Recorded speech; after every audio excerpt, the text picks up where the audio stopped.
You're going to make Ether, the purchases that you buy through this, you're going to set this whole thing up like this. You want to explain a little bit? Yeah, glad to. I'm still a big fan of Bitcoin because I think it is, digital gold. But what we've seen in the last, really in 2025 is the financial services industry and crypto are converging. And it really started with stablecoins, which is the ChatGPT of crypto, right? Because it's viral adoption by consumers, businesses, banks, and now even Visa.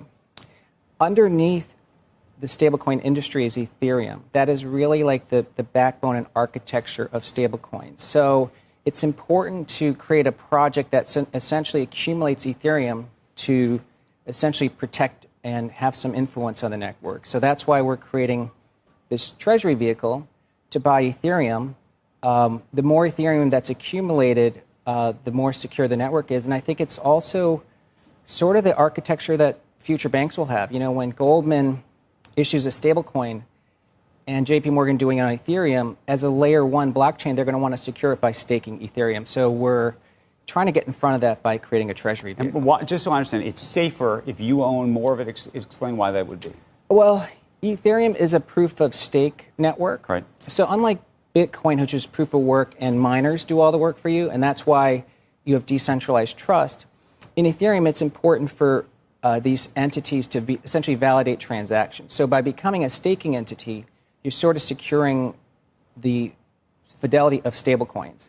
So you don't want a stablecoin like USDC or USDT to be on a blockchain that's outside the purview of the U.S. And so I think Ethereum is a high quality, the second largest blockchain network, and it's over 51% of stablecoins, and right. 30% of all fees on Ethereum are actually stablecoin revenue. So we even have the Treasury Secretary, Scott Bessent, talking about how stablecoins could be very positive. He likes them, likes to see what's there.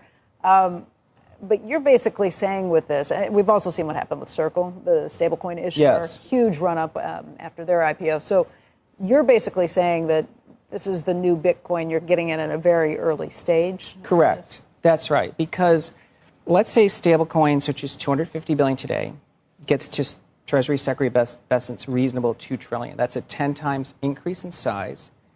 By the way, already stablecoins are the 12th largest holder of treasuries. They'll become the number one holder by then. U.S. dollar dominance is 27% in GDP terms. It's 57% of central bank reserves. It's 80% of financial trading transactions. It's 100% of stablecoin denomination.